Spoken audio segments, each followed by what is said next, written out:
कहानी की शुरुआत में हम एक धुंधला सा सीन देखते हैं। एक औरत पर उसी के घर में हमला हुआ। उसने बचने की बहुत कोशिश की लेकिन हमलावर ने गोली चला दी। थोड़ी देर बाद पुलिस मौके पर पहुंची और पता चला कि मरने वाली औरत का नाम माया है। उसके पति डॉक्टर रिचर्ड को तुरंत पूछताछ के लिए पुलिस स्टेशन ले जाया गया और यहीं से पूरी कहानी बदल जाती है। स्टेशन पर रिचर्ड अपनी तरफ की कहानी बताता है। कुछ घंटे पहले वो और माया एक बड़े होटल में एक चैरिटी के फंक्शन में गए थे और वहाँ से दोनों साथ घर लौट रहे थे। रास्ते में रिचर्ड को अचानक हॉस्पिटल से एक जरूरी कॉल आई, जबकि उस रात उसकी ड्यूटी नहीं थी। वो थोड़ा मायूस था क्योंकि बाकी की शाम अपनी पत्नी के साथ बिताना चाहता था, फिर भी वापस मुड़कर काम पर चला गया। रिचर्ड के मुताबिक जब वो आखिरकार घर लौटा तो उसने माया को फर्श पर बेहोश पड़ा पाया और हमलावर वहाँ से भागने की कोशिश कर रहा था। उस हाथापाई में रिचर्ड ने एक बहुत खास चीज देखी कि हमलावर के एक तरफ नकली हाथ लगा था। यहीं से पुलिस को उसकी कहानी पर शक होने लगा क्योंकि उन्हें ये पूरी बात नामुमकिन लगती थी। एक नकली हाथ वाला आदमी एक तंदुरुस्त औरत को कैसे दबाएगा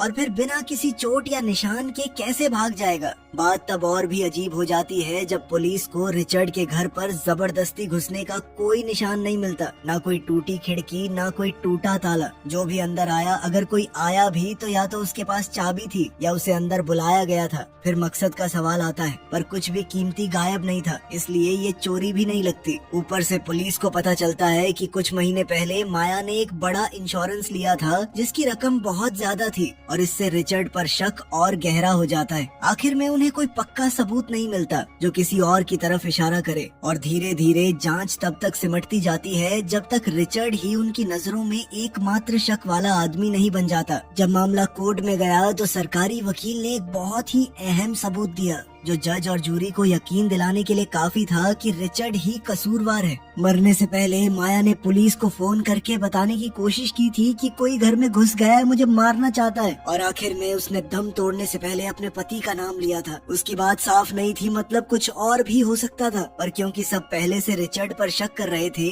उन बातों को उसके खिलाफ सबूत मान लिया गया और एक सोचे समझे खून का दोषी मानकर रिचर्ड को मौत की सजा सुना दी जाती है। अपनी फांसी का इंतजार करते हुए रिचर्ड को कई दूसरे कैदियों के साथ एक खास जेल में भेज दिया जाता है। रास्ते में जब कैदियों की बस एक जंगल वाले इलाके से गुजर रही थी, तभी एक कैदी अचानक हार्ट अटैक का नाटक करने लगता है, जबकि उसने एक मोजे के अंदर एक धारदार हथियार छुपा रखा था। एक गार्ड तुरंत उसकी मदद करने के लिए आगे बढ़ा, लेकिन कैदी ने मौका देखकर तुरंत हमला बोल दिया। गार्ड्स और कैदियों के बीच में एक झड़प शुरू हो गई, जिसकी वजह से ड्राइवर ने भी कंट्रोल खो दिया और वो वैन सीधा खाई में जा गिरी। लेकिन इस बेहद खतरनाक एक्सीडेंट के बावजूद कुछ लोग बच गए। उनमें से एक रिचर्ड भी था, जिसकी हथकड़ी को एक गार्ड ने खोल दिया क्योंकि वो जानता था कि ये आदमी डॉक्टर है और अभी उन्हें उसकी मेडिकल जानकारी की बहुत जरूरत थी। इससे पहले कि सब लोग बचकर निकल पाते, अचानक से उन्हें एक ट्रेन की आवाज सुनाई दी। दरअसल उनकी ये पुलिस वैन पलटकर ट्रेन की पटरी के बीच में आ गई थी। हर कोई अपनी जान बचाने के लिए भागने लगता है, सिवाय रिचर्ड के।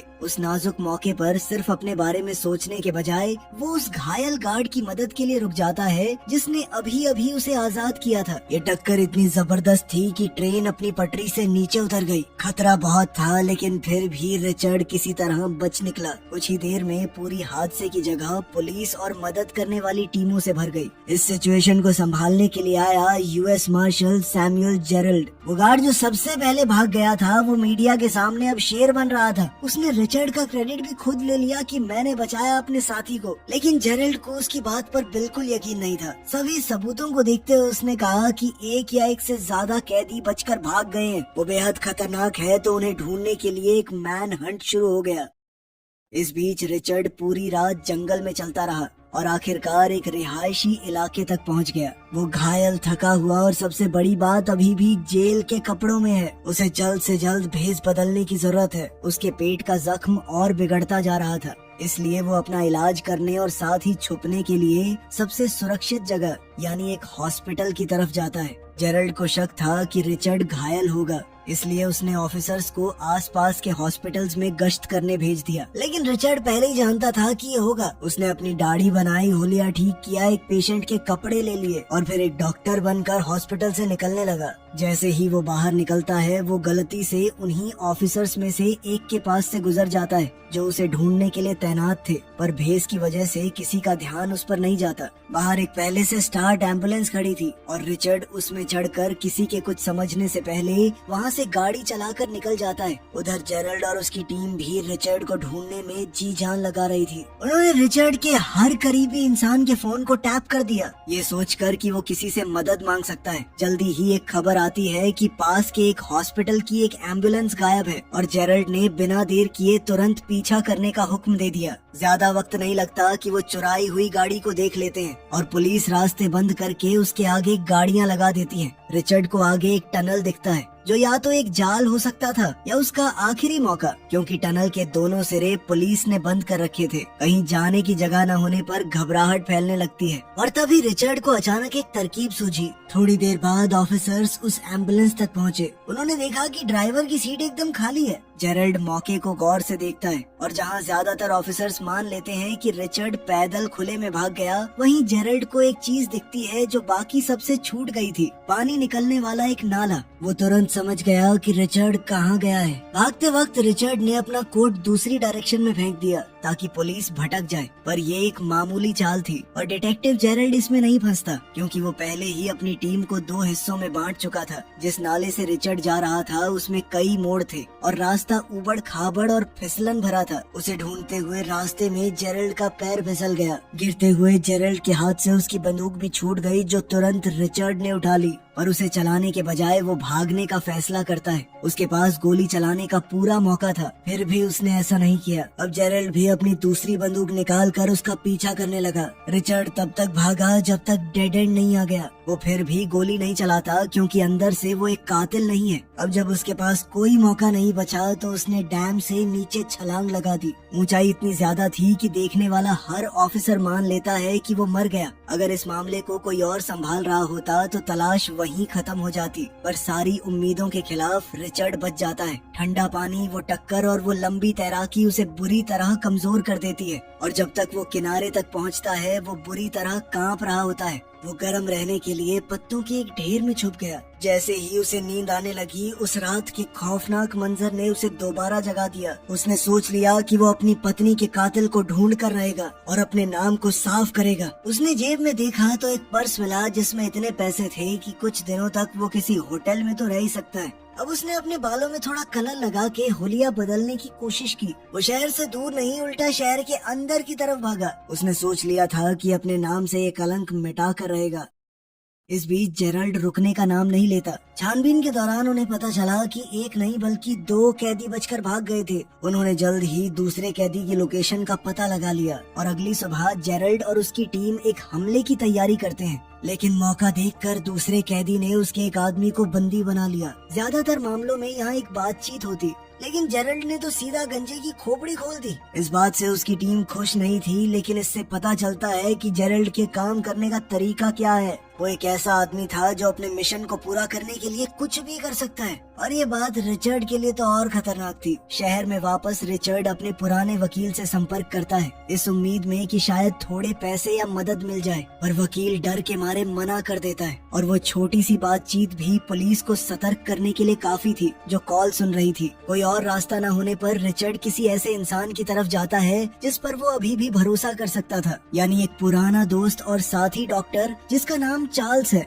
उनकी मुलाकात बहुत छोटी होती है, जिसमें रिचर्ड सिर्फ इतने पैसे मांगता है जिससे वो आगे बढ़ सके। वो अपने दोस्त को बिल्कुल भी किसी झमेले में नहीं डालना चाहता था। इस चलती तलाश के दौरान डिटेक्टिव जेरल्ड खुद रिचर्ड के बारे में और ज्यादा जानने को उत्सुक होने लगता है। रिचर्ड के उसकी पत्नी को कत्ल करने की वजह बहुत ही बचकानी सी लग रही थी। रिचर्ड एक कामयाब डॉक्टर था जिसके पास पैसा और इज्जत थी, ऐसा इंसान नहीं जो अचानक इंश्योरेंस के लिए अपनी पत्नी का खून कर दे। जेरल्ड जितना इस गुत्थी को समझने की कोशिश करता, बातें और उलझती जाती। इस बीच रिचर्ड जैसे तैसे जो हो पाए उसी पर गुजारा कर रहा था। उसने जो सबसे सस्ता मिला वो कमरा किराए पर ले लिया। एक दोपहर वो एक ऐसे हॉस्पिटल में जाता है जो नकली अंगों और विकलांग पेशेंट्स के इलाज में माहिर था, और जहां अंदर एक ऐसी जगह भी थी जहां नकली अंग बनते थे। वहां रिचर्ड का मकसद आसान था, सफाई कर्मचारियों से एक एम्प्लॉई आईडी चुराना, ताकि वो बाद में अंदर आ जा सके। उधर जेरल्ड भी सुराग ढूंढता हुआ चार्ल्स तक पहुंच गया। कुछ भी इनकार करने के बजाय चार्ल्स शांति से मान लेता है कि रिचर्ड एक दिन पहले उससे मिलने आया था, और बातचीत खत्म होने से पहले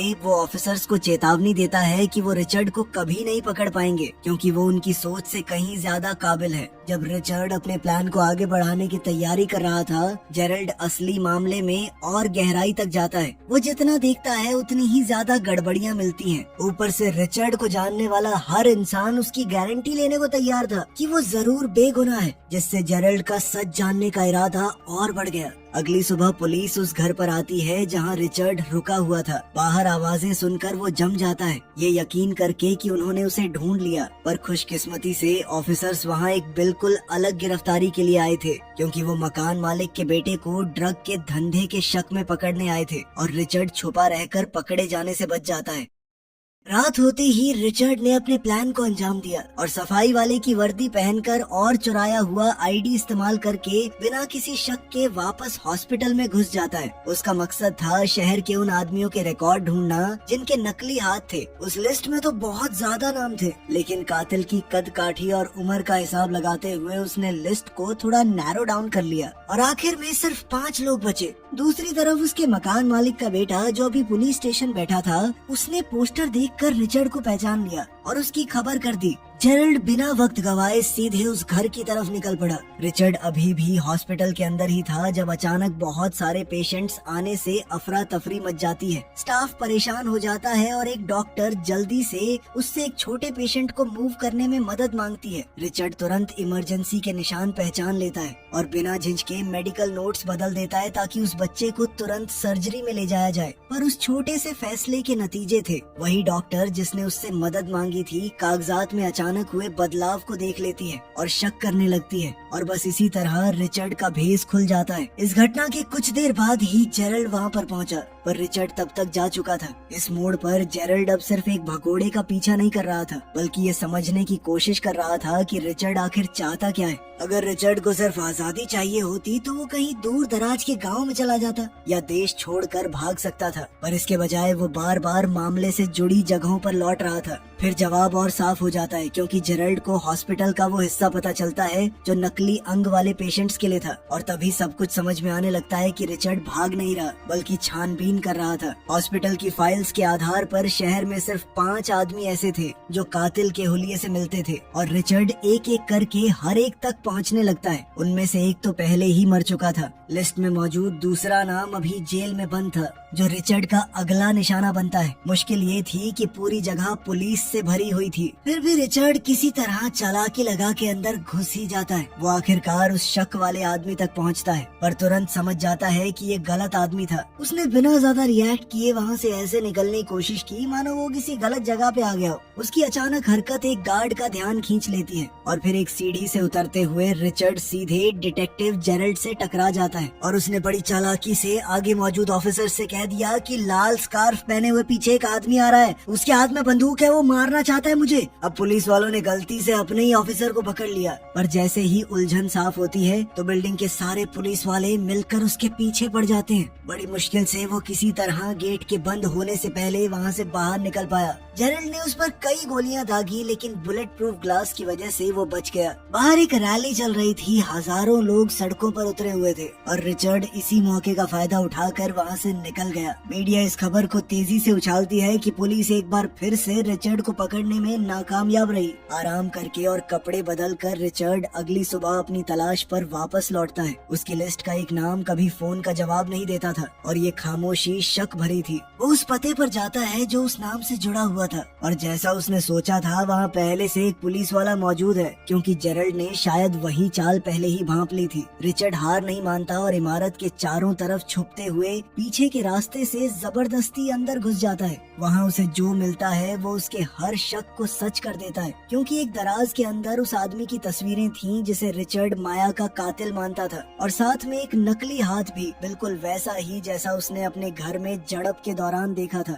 पर फिर एक झटका लगा, क्योंकि उन तस्वीरों के बीच रिचर्ड को कुछ और भी बुरा मिला। वहाँ ऐसी तस्वीरें थीं जिनमें कातिल किसी ऐसे इंसान के साथ था जिसे रिचर्ड अच्छे से जानता था। एक करीबी दोस्त, एक भरोसेमंद साथी, एक माहिर सर्जन जिसका नाम डॉक्टर एलेक्स है। और जिस रात माया मरी थी, रिचर्ड को सिर्फ इसलिए हॉस्पिटल बुलाया गया था क्योंकि एलेक्स ने कहा था कि उसका कोई जरूरी काम है। अपने ऑफिस में वापस डिटेक्टिव जेरल्ड को अचानक एक फोन कॉल आती है। पहले तो सबको लगा कि ऐसे कोई पुलिस की फिरकी ले रहा है कि हाँ मैं रिचर्ड बोल रहा हूँ, लेकिन सच में रिचर्ड ही बोल रहा था। रिचर्ड शांति से बताता है कि उसने अपनी पत्नी के खून का मामला सुलझा लिया है। तुरंत पुलिस कॉल को ट्रेस करने लगती है, पर रिचर्ड जानबूझकर लाइन खुली रखता है क्योंकि वो चाहता था कि जेरल्ड मौके पर आए और सबूत अपनी आंखों से देखे। जब जेरल्ड पहुंचता है तो वो हर चीज को गौर से जांचता है। वहाँ तस्वीरें थीं, वो फोन जो रिचर्ड ने इस्तेमाल किया और ऐसे निशान जो साफ तौर पर इस घर को जांच से जोड़ते थे। पर तभी उस घर का मालिक अंदर आता है जिसका नाम साइक्स है और ये वही आदमी था जिसे रिचर्ड माया का कातिल मानता था। पुलिस से घिरे होने के बावजूद साइक्स शांत और बेफिक्र पेश आता है। उसका लहजा, उसका बर्ताव, उसकी हर बात इस तरह की थी कि वो बेगुनाह लगे। ये पहली बार नहीं था जब उसका नाम इस खून से जुड़ा, क्योंकि 1 साल पहले पुलिस ने उससे सवाल किए थे। अब उसके एक दोस्त ने उसकी गारंटी ली कि हाँ ये मेरे ही साथ था जिस वक्त कत्ल हुआ।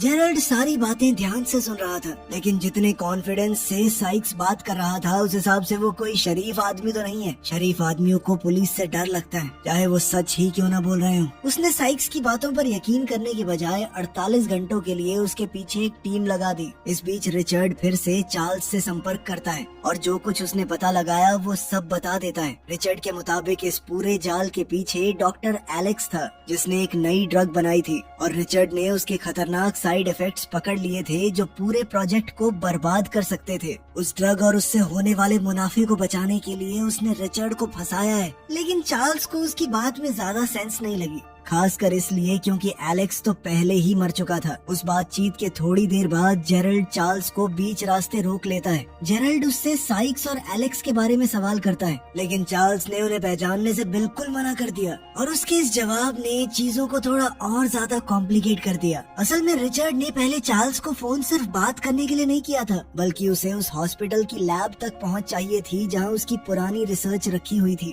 वो एक पुराना सैंपल निकाल कर जाँच के लिए एक भरोसेमंद साथी को देता है और नतीजे उसके डर को सच कर देते हैं, क्योंकि उस सैंपल से छेड़छाड़ की गई थी। किसी ने उसे इस तरह बदल दिया था कि ये ड्रग पास हो जाए। एक पल के लिए रिचर्ड को यकीन हो जाता है कि एलेक्स ही इसका जिम्मेदार था, क्योंकि वो फॉर्मूला उसी का बनाया हुआ था। लेकिन फिर उसकी कलीग ने कहा कि ये नया सैंपल एलेक्स के मरने के बाद आया है, यानी किसी और ने वो बदलाव किया था और ये किसी और ने नहीं बल्कि रिचर्ड के अपने अजीज दोस्त चार्ल्स ने किया है। डिटेक्टिव जेरल्ड अपनी खोज जारी रखता है और उसकी टीम आखिरकार सच के टुकड़ों को जोड़ लेती है। सबसे पहले उन्हें पता चला कि जिस आदमी को वो सोच रहे थे कि इसने कुछ कांड किया होगा, यानी कि एलेक्स, वो तो मर चुका है, लेकिन वो चार्ल्स का बेहद करीबी था। तो अब सवाल ये है कि चार्ल्स ने मना क्यों किया पहले कि मैं तो इसे जानता ही नहीं। वो जितना गहराई में जाते हैं उतनी ही ज्यादा गड़बड़ियां सामने आती हैं। एलेक्स की मौत से जुड़े कागजात शक खड़े करते हैं और फिर सबसे बड़ी कामयाबी तब मिलती है जब जेरल्ड का एक ऑफिसर रिचर्ड के पुराने फोन रिकॉर्ड निकाल लेता है। जिस रात माया का खून हुआ था उस रात किसी ने रिचर्ड की कार के फोन से साइक्स को संपर्क किया था, जबकि रिचर्ड कभी साइक्स से मिला तक नहीं था, यानी किसी ने उसके अपने ही फोन से कातिल तक पहुंचकर उसे फंसाया।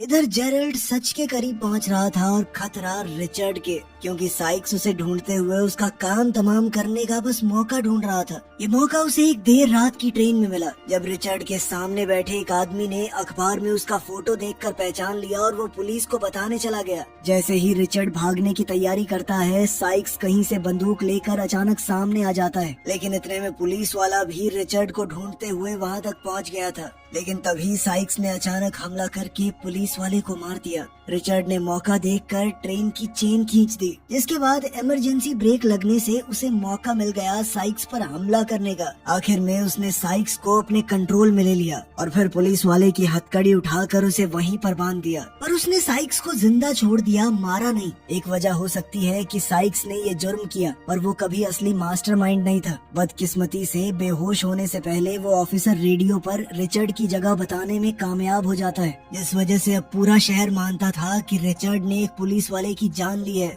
उस रात रिचर्ड एक बड़े होटल जाता है जहां चार्ल्स एक मेडिकल कॉन्फ्रेंस में बोलने वाला था। जैसे ही रिचर्ड अंदर घुसा, पुलिस ने चारों तरफ से उस बिल्डिंग को घेर लिया। अब वो लोग उसे मार गिराने की पूरी तैयारी कर चुके थे। पता चलता है कि उस ड्रग का पेटेंट चार्ल्स के पास था जो एलेक्स ने बनाई थी, और उसके साइड इफेक्ट्स को सबके सामने लाना उस कंपनी को बर्बाद कर देता। इसलिए अपनी कमाई बचाने के लिए चार्ल्स ने माया के खून की साजिश रची और ये पक्का किया कि सारा इल्जाम रिचर्ड पर आए। जब उसका सामना होता है तो चार्ल्स शांत, बेफिक्र और बेपरवाह पेश आता है। उसने कहा कि भाई अगर कोई बात है तो आजा ना, बात करते हैं। पर तभी अचानक उसने पीछे से रिचर्ड के ऊपर हमला कर दिया। उन दोनों के बीच जबरदस्त लड़ाई शुरू हो गई और आखिरकार रिचर्ड ने चार्ल्स को पकड़ लिया कि पुलिस को सच बता। इससे पहले कि ये टकराव खत्म हो, खिड़की के बाहर एक पुलिस हेलीकॉप्टर आ जाता है और चूंकि रिचर्ड सरकारी तौर पर एक भगोड़ा था, ऑफिसर्स गोली चलाने के लिए तैयार थे। पर जेरल्ड ठीक समय पर मौके पर पहुंचता है और उन्हें रुकने और हेलीकॉप्टर को वापस बुलाने का हुक्म देता है। रिचर्ड तुरंत उसके पीछे भागा और फिर दोनों छत के कांच वाले एरिया से नीचे आ गिरे। चार्ल्स किसी तरह वापस अपने पैरों पर खड़ा हो गया और पुलिस के आने से पहले भाग निकला, जबकि रिचर्ड को गिरने की वजह से काफी चोट आई थी। बेसमेंट का ये हिस्सा बहुत सारी चीजों से भरा हुआ था। यहाँ पर चार्ल्स के छुपने के लिए बहुत जगह थी। जल्द ही डिटेक्टिव जेरल्ड वहाँ पर पहुँचा। उसने सीधे तौर पर चार्ल्स से कहा कि अब तुम्हारा खेल खत्म हो चुका है। जेरल्ड बताता है कि माया के खून वाली रात जब रिचर्ड हॉस्पिटल में एलेक्स की जगह काम कर रहा था, तब चार्ल्स ने चुपके से उसके घर और कार की चाबियों की नकली कॉपी बना ली थी और इसी तरह से साइक्स घर के अंदर घुसा था। जैसे जैसे जेरल्ड सब कुछ बताता है, चार्ल्स परछाइयों में से सब सुन रहा था और अब कोई बच निकलने का रास्ता नहीं है, ये समझकर आखिरकार उसमें घबराहट फैल जाती है। अपने खिलाफ सारे सबूत खुल जाने के साथ उसके पास अब बस एक ही रास्ता बचता है, जेरल्ड को हमेशा के लिए चुप कर देना। पर चार्ल्स कुछ कर पाता उससे पहले रिचर्ड बीच में आ जाता है। उसने अपनी पूरी जान लगाकर चार्ल्स के ऊपर हमला किया और उसे मार डाला, लेकिन बिल्कुल आखिरी मौके तक भी उसके हाथ में बंदूक थी, जिससे कहा जा सकता है कि रिचर्ड ने जेरल्ड को बचाने के लिए चार्ल्स को मारा है। होटल के बाहर रिपोर्टर्स ने पूरा डेरा जमा रखा था। वो अभी भी रिचर्ड को ही गुनहगार समझ रहे थे। जेरल्ड जानता है कि सच क्या है, लेकिन फिर भी उसे ये सब कुछ एक कोर्ट के सामने साबित करना होगा। उसके बाद ही वो रिचर्ड को बचा सकता है। लेकिन अपने इरादों को दर्शाते हुए उसने गाड़ी में बैठते ही हथकड़ी हटा दी और उम्मीद है कि जल्द ही रिचर्ड आजाद भी हो जाएगा। वीडियो पसंद आई तो लाइक कर देना, चैनल को सब्सक्राइब कर लेना। मिलते हैं अगली वीडियो में।